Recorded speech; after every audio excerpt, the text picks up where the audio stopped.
Hello, I'm Lisa Burkhardt Worley, and welcome to Pop Talk, the show where you never know what topics might pop up.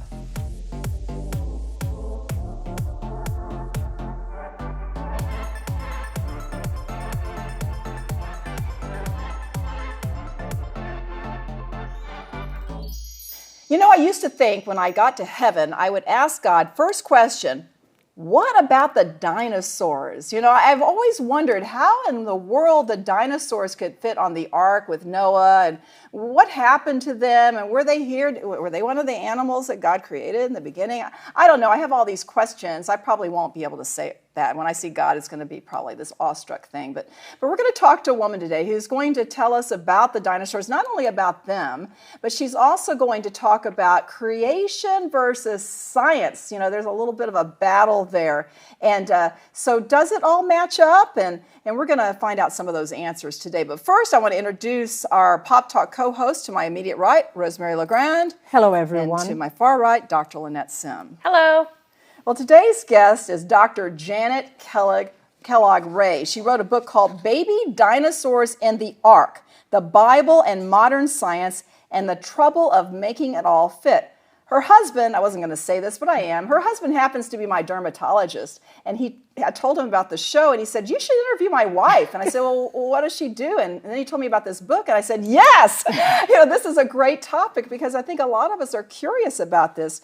Well, Dr. Ray is an adjunct clinical assistant professor at the University of North Texas in the Department of Biological Sciences, and she holds a Ph.D. in curriculum and instruction from the University of North Texas. So we're so glad to have you on the show, Dr. Ray, and I'm going to confess right now that biology was my worst subject in both high school and college. I thought it was in high school because I had a crush on a boy in the class, but you know, as it turned out, I'm just not good at biology. Okay, so I admire you a lot. I admire anyone who has this aptitude towards science.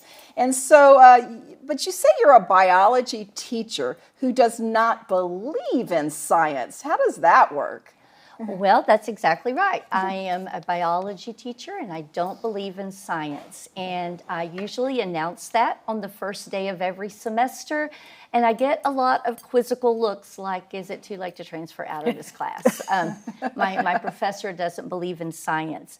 But I will say that there are things that I believe and there are things that I accept. And actually the things that I believe are the most important things in my life. So, for example, I believe my family loves me, but I can't prove that using the scientific method. Science doesn't speak to that. I believe in God. I believe in the resurrection of Jesus Christ. But again, I can't prove those things of faith using the scientific method. Now, on the other hand, I don't believe science, but I accept science evidence because, you know, after all, a fact is true whether I believe it or not. So I can believe that the earth is flat, but it doesn't change the fact that the earth is a sphere. And so, like I said, the things that are most important in my life are the things that I believe. But if there is demonstrable, observable evidence in science or any other field, I will accept the evidence. Yeah. So you grow up in a devout, conservative Christian home, okay? Mm-hmm. Some of those may already put an image in your mind. And you're struggling, you know, as you're growing up with science and, say, the book of Genesis.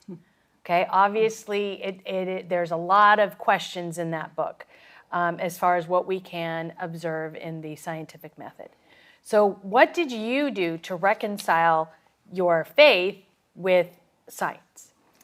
Well, in the tradition that I grew up in, evolution was synonymous with atheism. Mm-hmm. So in my church, in my youth group, in my family, we would have no more have discussed evolution than we would have debated the existence of Jesus. It just was a non-issue.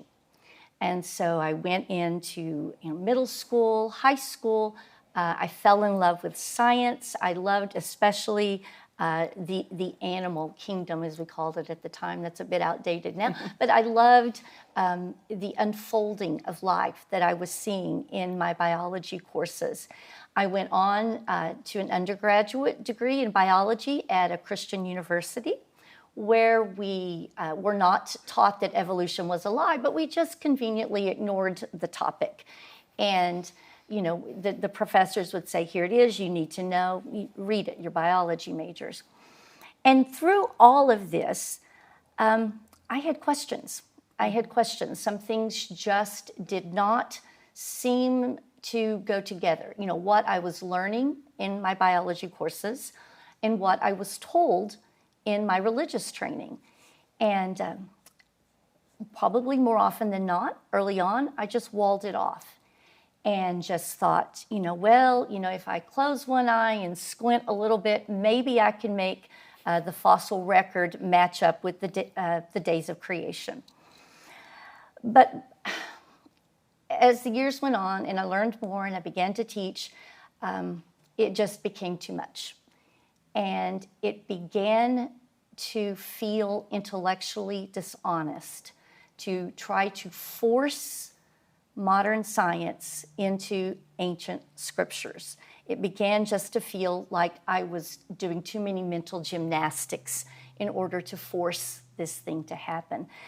And so I would say, just as the breakthrough for me was finally understanding that science and faith were answering different questions regarding creation. So science answers questions of how and when, and my faith answers questions of who and why. Mm. And those questions can never be answered by science. And so it was a relief to understand that science and faith were not in conflict, because they answer different questions, both important questions, and like I say, the things that I believe are the most important things in my life. So the who and the why are very important to me, but science can't answer that. And faith does not even try to answer the how and the when. So that's how I came to peace with science. And Dr. K, the word evolution is a kind of a dirty word in evangelical Christianity, mm-hmm. but you are a believer in creative evolution. In other words, God created, but some of his creations have evolved over the years. Do you have a case? How could you put a case for that?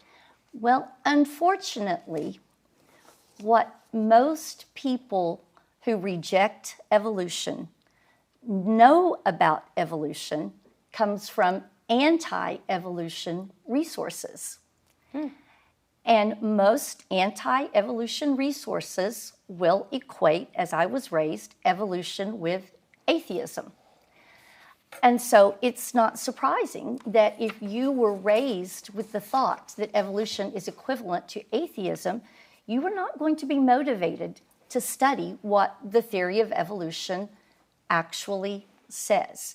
And so, unfortunately, there is a lot of misconceptions on the part of people of faith regarding what evolution actually is and is not. And so, for example, just first off, I would say evolution is not equivalent to atheism. And I tell my students this, even though I'm at a state university, I tell them that whenever we talk about the topic on the first day, I say evolution says absolutely nothing about God or religion or faith or any other worldview, for that matter. Mm-hmm. The actual theory of evolution says nothing about any of those things. So if you've ever heard that it's equivalent to atheism, that's just not true. And I would also say there is a misunderstanding among people of faith that evolution is just one choice of explanations among many, or it can be discounted because you hear this a lot. Evolution is just a theory. But that is a misunderstanding of the way a scientist uses the term theory. It's not like my theory confessed that the Dallas Cowboys are going to win it all this year. That's probably just a hopeful guess, but it has nothing to do with the way a scientist would use the word theory. When a scientist uses the word theory, they're talking about something about which they are quite sure. It's an idea or a concept that has been supported over decades and decades of time by multiple researchers in multiple studies. So, for example, gravitational theory is a science theory. Germ theory is a science theory. And there is no one who would say, I'm going to jump out of an airplane without a parachute because, after all, gravitational theory is just a theory. Yeah, right. And you're not, Let's test another way down. If you go to my husband, that'll be the last theory they test. Exactly. Indeed. I wouldn't jump out of an airplane with or without. But, and if you go to my husband for surgery and he walks in and says, I'm really running late today, it's okay that I didn't wash my hands or sterilize my instruments because, after all, germ theory is just a theory. You would not be comfortable with that. Well, biologists are just as confident about evolution theory. In fact, modern medicine, particularly the advances that we are making in leaps and bounds in treatments and diagnoses of cancer, are completely dependent on understanding of evolution theory. Modern agricultural practices, modern genetics, modern conservation practices, all have as their foundation evolution theory. So I think that is a big misunderstanding. And then finally, I would just say there is an idea, I think, when you said it's a dirty word, that somehow a natural process, that God using a natural process to bring about creation is somehow demeaning. And I like to use the example of a child. People pray to God for the gift of a child. Sometimes when children come into a family, we say it's a miracle, and we pray and we thank God for that miracle, and we thank God for that gift, knowing full well that gift, that miracle, was the product of a 9-month natural embryologic process that brought about that child. It doesn't demean the gift of the child that the child came about by a natural process. Yeah, we're not negating, and we're going to talk about design, that there's a designer. It doesn't negate that when you believe this. The designer is the one that developed it all, and the intricacies of the human body. And when I look at the animals and how they're placed in different regions and some of the things they do, and it's just mind-boggling if we ever think about that. I always wonder, how in the world can people not believe that there's a God, a creator God? I don't get that. It didn't all come together by happenstance. But we go back to the question from the beginning of the show, what about the dinosaurs? And so you wrote this book called Baby Dinosaurs on the Ark, ? And I started thinking about that, and I thought I just couldn't imagine dinosaurs on the Ark, because a lot of people think it was just 40 days and 40 nights. So maybe you have a baby dinosaur on the Ark. Oh, hello, baby dinosaur. But it's not just. Baby dinosaur. Hope you don't eat me. It's not just 40 days and 40 nights on the Ark, though. It really was. They were on the Ark until the waters receded, until they actually got into dry land. It was about a year. And so that baby dinosaur, hello, baby dinosaur. It's like it's going to get really, it's going to grow, and it just doesn't work. And so can you talk about that and just talk about what did you deduce from all that? Well, for me, the term baby dinosaurs on the Ark that I used in writing the book, baby dinosaurs on the Ark became a metaphor for me. Became a metaphor for all of the ways that people of faith historically, and we've done it for hundreds of years since the dawn of modern science, it became a metaphor for all of the ways we try to force fit modern science into ancient scripture. And so, for example, the sauropod dinosaurs are the largest animals to ever walk on land. In fact, here in Dallas at the Perot Museum, we have a good old Texan sauropod. It's called Alamosaurus, of course. and the Alamosaurus at the Perot takes up the majority of a very large gallery.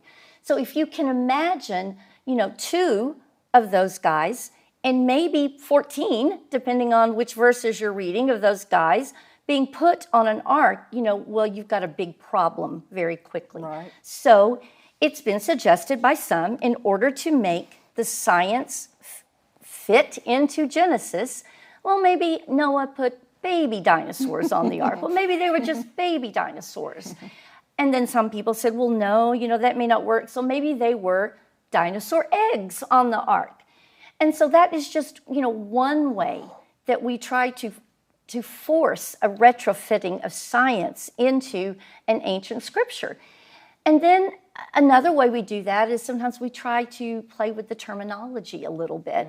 And so people find words like a leviathan or a behemoth in the Old Testament, and we say, oh, well, that must be what people called dinosaurs before the word dinosaur was invented. But there's one big problem with trying to force fit baby dinosaurs on the ark.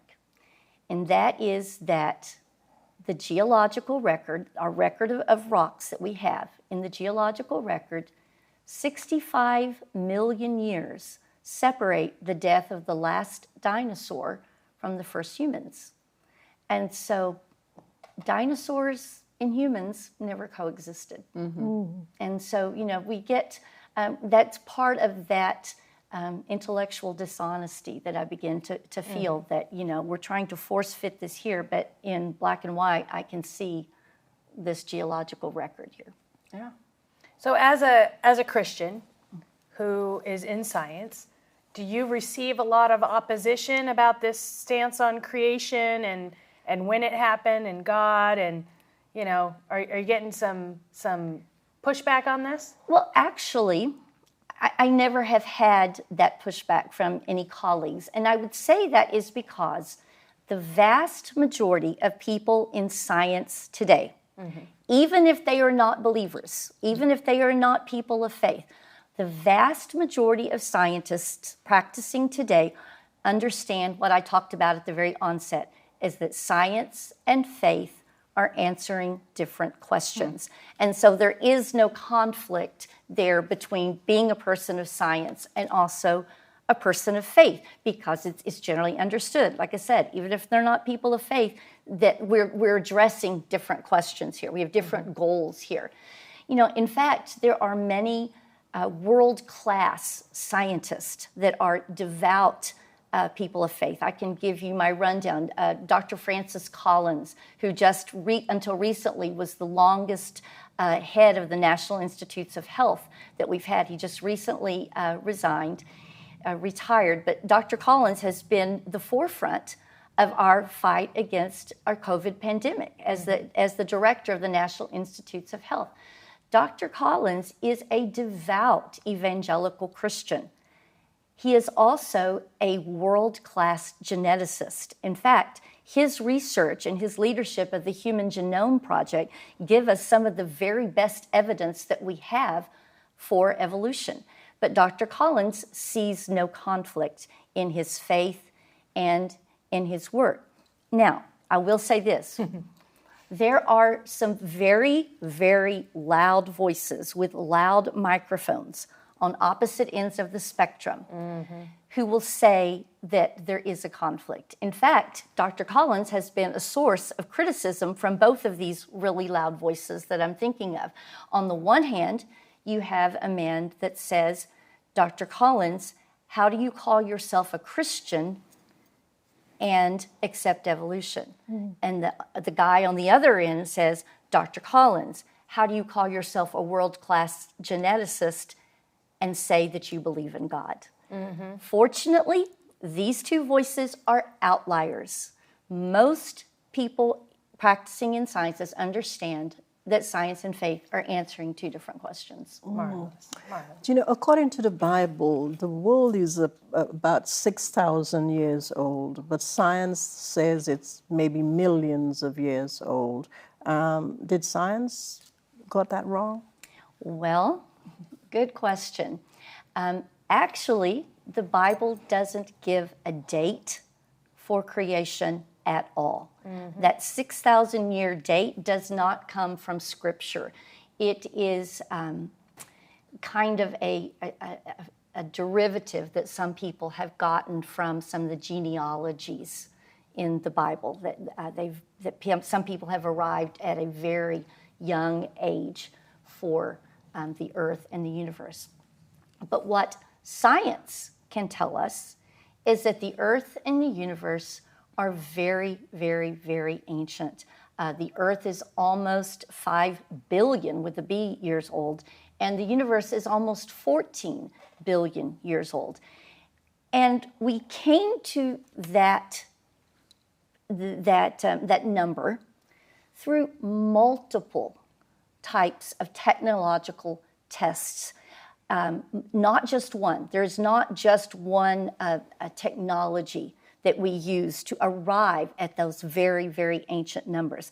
But interestingly, every process that we use to date, to measure the age of the earth and to measure the age of the universe, all converge at the same point, and that is that the earth and the universe are very, very ancient.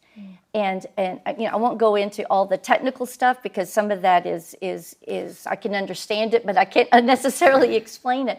But some of these technical, chemical, physical processes that we use to determine the age of the earth and the age of the universe are also used in modern nuclear medicine, for example. They're used in the oil and gas industry. They're used in astrophysics.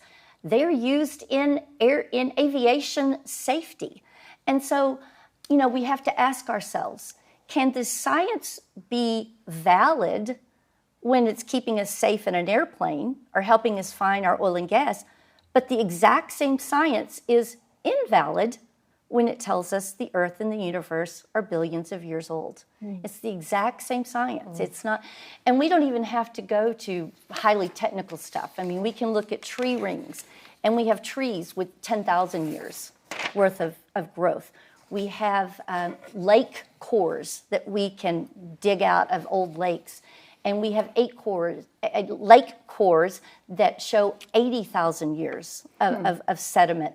If we use ice cores and dig down into some of our ice layers, we have 800,000 years. So even using just our own physical eyes to observe things, we get far beyond a 6,000-year date. So in other words, maybe God created the heavens and the earth. It's one day in God's eyes, and then 60 million years later, the next day, he created the next thing. I mean, it could have possibly happened like that. And those are questions for faith. Yes. Those are questions for theology. Yes, exactly. And then just a little bit later, then he says, I'm lonely and I just want some friends. And so he creates Adam and Eve. I don't know. These are just thoughts that, that's how I'm rationalizing it. But, okay, so I got into this debate with some atheists on Twitter once, and I was trying to make a case for, yes, intelligent design and God, the existence of God. And I just, like we talked about earlier, I just can't believe that anyone wouldn't believe that there's a creator behind all this and the intricacy of creation, and just for it all to happen as it has, it's all finely tuned. Can you just talk about a creative design and what are your thoughts about that, and can you make a case for that if you were me talking to the atheists on Twitter? Well, first of all, here's the professor coming out in me. We have to define our terms. Yes. And so when most people talk about intelligent design, they are referring to a specific model called the intelligent design model, or the intelligent design process. But the intelligent design model is generally what it's called. And the intelligent design model, as such, actually was born out of a United States Supreme Court case in which the Supreme Court ruled that creationism could not be taught as science in the public school classroom. So out of that loss in the Supreme Court, The creationists who were arguing for this reorganized, rebooted, and out of that came what is known as the intelligent design movement or the intelligent design model. And what this model says is that life on Earth is so complex that there are structures like the human eye that's so complex, and there are processes in life that are so complex, they couldn't have possibly come about by natural means. And so the intelligent design model says there has to have been a designer. Interestingly, the model never names the designer, but it's always understood to be the God of the Bible. So the intelligent design model says that these processes, these structures are too complex. There had to have been a designer that stepped in and basically micromanaged the development of these things. And so the problem with that model is that time and time and time and time and time again, we have found precursor structures that have been used to build more complex structures, or precursor processes in related organisms that are precursors to some of these more complex processes that we see, like the human immune system and things like that, or the human blood clotting system. We've found and identified in other animals processes that aren't as complex. They still are functional nonetheless. And so the problem that I see with saying that, we don't understand all these processes, they're so complex, it had to have been God micromanaging this and putting it all together, because if you just take one piece out, then the whole thing falls apart. But the problem with that arises when we do discover the answer. We do discover the missing piece of the process, or the missing piece of the structure. And sometimes this is called, trying to shove God into the gaps of our knowledge. And so if we try to say, well, we don't know the answer, it must be God, well, then what happens when we find the answer? Do you just kick God to the curb? Well, a person of faith is not going to want to do that. And then we also have a problem with, for example, the human DNA. If you look at human DNA is filled with broken genes, And for example, humans have a gene for egg yolk production, but humans don't lay eggs. But we have a broken gene that's broken in the same way. So you just have to ask yourself, why would it be designed this way? But back to your statement. I know, give it, for all of our evangelicals watching us right now, we need... But back to your statement. Yes. When I said we need to define our terms.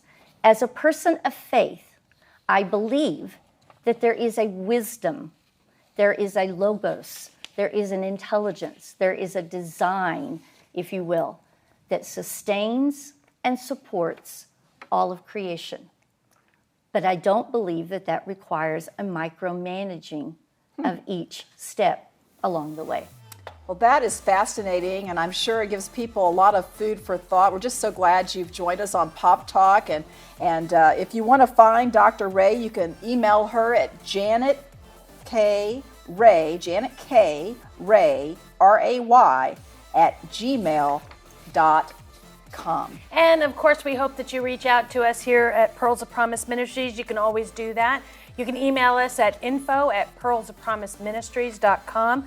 We are on social media, Facebook, Twitter, at Pop Talk Media, and on Instagram at pop_ministries.